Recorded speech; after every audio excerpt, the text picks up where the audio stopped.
Hi friends, welcome to vismayakudil. இன்னைக்கு வந்து நம்ம லேடிஸ் எல்லாருக்குமே வந்து யூஸ் ஆகுற மாதிரி ஒரு வீடியோ தான் பார்க்க போகிறோம். ஸோ நிறைய பேர் என்கிட்ட கேட்டிருந்தீங்க, நாங்கள் வந்து ட்ரெஸ் வாங்கிட்டு வந்தோம்னா அதில் வந்து சாயம் ஒரு 4 தடவை துவைச்சா கூட போகுது. ஸோ சாயம் வந்து போகிறது எப்படி தவிர்க்கிறது அப்படின்னு சொல்லி கேட்டிருந்தீங்க. அதுக்கான பதில் இந்த வீடியோவில் இருக்க போது.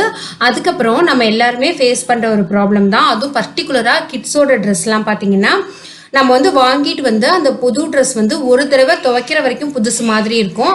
ஆனால் ஃபஸ்ட்டு வாஷ்லேயே பார்த்தீங்கன்னா நம்ம வந்து செகண்ட் டைம் வாஷ் பண்ணி அடுத்த தடவை போடுறப்ப அது கம்ப்ளீட்டாக வந்து கொஞ்சம் ஒரு 4-5 தடவை போட்டால் மாதிரி ஆகிடும். ஸோ அது எப்படி ஒரு 10 தடவை துவைச்சா கூட எப்படி துணி வந்து புதுசு மாதிரியே மெயின்டைன் பண்ணுறது அப்படிங்கிறதும் இந்த வீடியோவில் பார்க்க போகிறோம். ஃபஸ்ட்டு நம்ம வந்து சாயம் போகிறதுக்கு வந்து என்ன பண்ணணும் அப்படின்னு பார்த்தீங்கன்னா, நம்ம வந்து ஒரு துணி வாங்கிட்டு வந்ததுக்கு அப்புறமா நம்ம போடுறதுக்கு முன்னாடி கொஞ்சோண்டு ஒரு வார்ம் வாட்டரில் வந்து நல்ல வெது வெதுப்பான தண்ணியில் கொஞ்சம் சால்ட் வந்து ஒரு டேபிள் ஸ்பூன் அளவுக்கு போட்டு அதில் அந்த புது துணியை ஒரு 5 நிமிஷம் முக்கிட்டு அதுக்கப்புறமா எடுத்து அதை வந்து புளியெல்லாம் கூடாது, அப்படியே வந்து காய வச்சிட்டோம் அப்படின்னா அது வந்து திரும்ப திரும்ப சாயம் போகவே போகாது. அந்த ஒரு தடவை லைட்டாக போகிறது மட்டும்தான் இருக்கும்.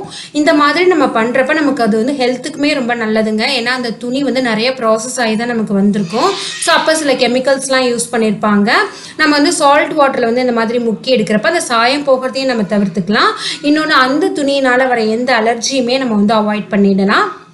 அந்த மாதிரி நான் ஆல்ரெடியே பண்ணி வச்சுருந்த துணி தான் இது. ஸோ அதனால் நான் இப்போ உங்களுக்கு டேரெக்டாக வந்து வாஷ் பண்ணி காமிச்சிடுறேன்.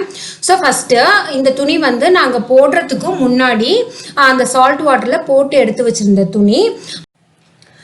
ஸோ இந்த துணியை வந்து நான் எப்படி வாஷ் பண்ண போகிறேன்னு பார்த்தீங்கன்னா, நல்லா வந்து கொஞ்சம் ஒரு 2 பேக்கெட் சேஷையாக இருந்ததுன்னா ஒரு 2 சேஷை அளவுக்கு ஷாம்புவை இதில் வந்து ஊற்றிட போகிறேன். இது வந்து தண்ணி கலந்து ஊற்றிக்கோங்க. என்ன மாதிரி ஷாம்பு யூஸ் பண்ணணும்னு பார்த்தீங்கன்னா, soft and silk, smooth and silk, இந்த மாதிரி சில்க் அண்ட் ஷைனி இந்த மாதிரி ஷாம்பூஸ்லாம் இருக்கும்ல, அந்த மாதிரி ஷாம்பு வாங்கி யூஸ் பண்ணிக்கோங்க. இது வந்து ஒரு 5 நிமிஷம் இதில் மூழ்கி இருக்கிறப்பவே கொஞ்சம் வந்து அழுக்கு வந்து வெளியில் வந்துடும். அதுக்கப்புறமா நம்ம வந்து நம்மளோட கையை வச்சு நல்லா அதை கசக்கணும் அப்படின்னா கம்ப்ளீட்டாக எல்லா அழுக்குமே போயிடும். இது வந்து நம்ம ரொம்ப ஹார்டாகவும் துவைக்க போகிறது கிடையாது, ரொம்ப நேரமும் ஊற வைக்கவும் போகிறது இல்லை. ஸோ ரொம்ப எடுத்து கும்மியெல்லாம் நம்ம துவைக்காததுனாலையும் மிஷினில் போடாததுனாலையும் இந்த மாதிரி துணி வந்து புதுசாகவே உங்களுக்கு மெயின்டைன் ஆகும். ஸோ இந்த மாதிரி நல்லா நான் கசக்கிட்டேன். இதை வந்து நான் உங்களுக்கு வாஷ் பண்ணி காமிக்கிறேன் பாருங்கள். ஒரு 2 அலசு வரைக்கும் தான் அந்த கலர் தண்ணி, அதாவது அந்த தண்ணியோட கலர் வந்து கொஞ்சம் மங்கலாக இருக்கும். 3வது அலசே வந்து நல்ல பியூரான தண்ணியாக இருக்கும். ஸோ இந்த மாதிரி நம்ம துணியை மெயின்டைன் பண்ணுறப்ப நமக்கு வந்து இந்த 10 தடவை துவைக்கிற வரைக்குமே பார்த்தீங்கன்னா துணி வந்து நம்ம புதுசு மாதிரியே இருக்கும். நான் வந்து லாஸ்ட்டாக உங்களுக்கு துவைச்சிட்டு காமிக்கிறேன். இப்போ வந்து செகண்ட் வாஷ் பண்ணுறேன். இப்போவே பார்த்தீங்கன்னா ஓரளவுக்கு நல்லா தான் இருக்குது. நான் இந்த மெத்தட் வந்து அம்மா கிட்ட கற்றுக்கிட்டேன். ரொம்ப நாளாக சொல்லிகிட்டே இருந்தாங்க, ஆனால் நான் வந்து அதை ட்ரை பண்ணவே இல்லை. அப்புறம் பாப்பாவோட ட்ரெஸ்லாம் வந்து போட்டுட்டு நான் வந்து ஒரு தடவை வாஷ் பண்ணோன்னாலே செகண்ட் டைம் அவளுக்கு போடுறப்ப பார்த்தீங்கன்னா கொஞ்சம் பழசு மாதிரி இருக்கும். ஸோ இந்த மெத்தட் வந்து ஃபாலோ பண்ணதுக்கப்புறமா வந்து எனக்கு அது வந்து ரொம்பவே பெஸ்ட்டாக இருக்குது. நீங்களும் வந்து ட்ரை பண்ணி பாருங்கள். நான் எல்லா துணியுமே வந்து துவைச்சி நல்லா லைட்டாக வந்து கொஞ்சம் புளிஞ்சு வச்சுருக்கேன்.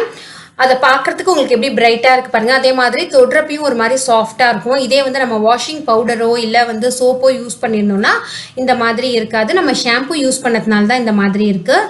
இந்த மெத்தடை நீங்களும் ட்ரை பண்ணி பாருங்கள், கண்டிப்பாக யூஸ்ஃபுல்லாக இருக்கும். இந்த வீடியோ பிடிச்சிருந்ததுன்னா லைக் பண்ணி ஷேர் பண்ணுங்கள்.